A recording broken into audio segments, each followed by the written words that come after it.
We had a slight change of plans on the materials. Was determined that rather than using that heavier 1x4 wood to make a face frame, I'm actually using a face sheet.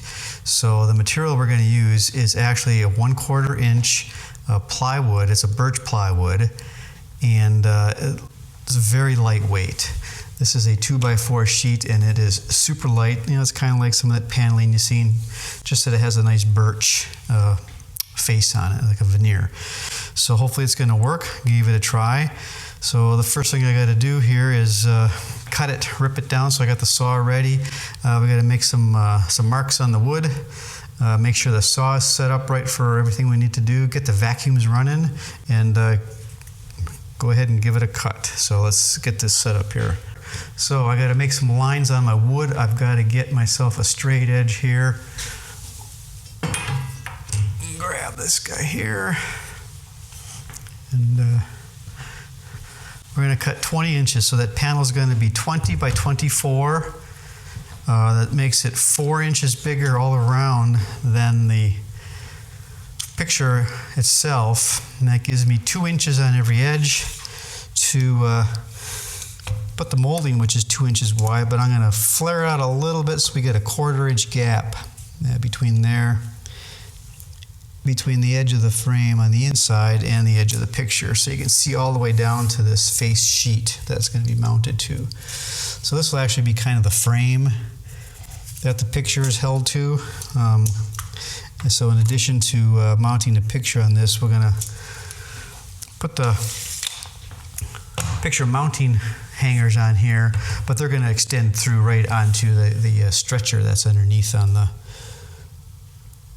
picture. So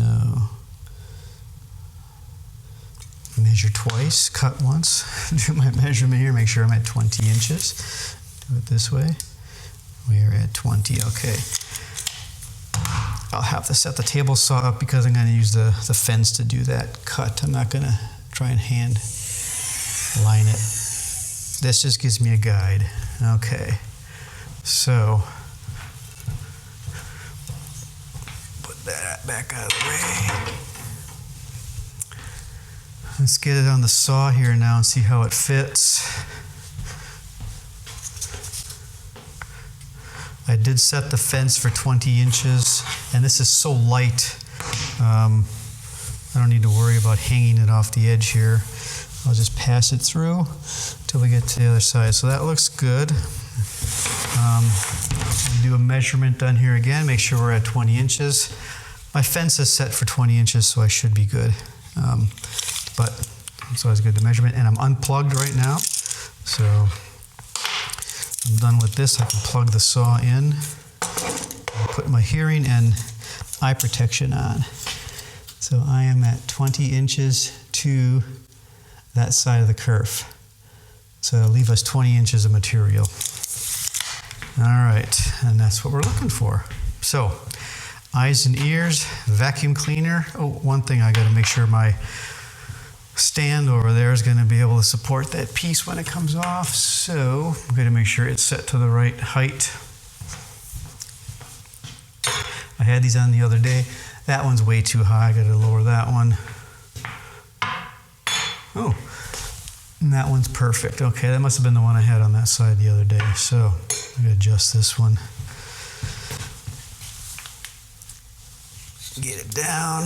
This supports the wood when it rolls off the edge of the table saw. Since this is just a portable worksite table saw, this is not a wood shop table saw by any means, but for how often I use it and what I do with it, it works pretty good. So, all right, time to make some noise and some dust. This is set, we're good. I got a riving knife on there, and I'm having a hot flash right now, so I'm all sweaty, but that's the way it works. Okay, we're locked in. I'm at 0 degrees. Plug in the saw and start some vacuums up here. I got a vacuum on both the underneath of the dust collector, and I got one on top on the fence, which actually helps really well. As long as you keep the vacuum hose out of the way, it works pretty good.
let's look at what we got here.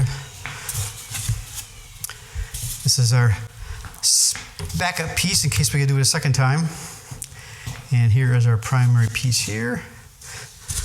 Nice cut. I forget if I got a 60 or an 80 tooth saw in there, but man, it cuts nice. So let's measure this guy here. What did we get? 20 inches. Nice and square there, both top and bottom, by 24. It's actually 23 and like 15/16. That's the way stock came from Home Depot. I wasn't about to try and waste a whole piece to rip it down to 24 inches from the 48. So this will work good. Next thing to do is to start working on the picture frame.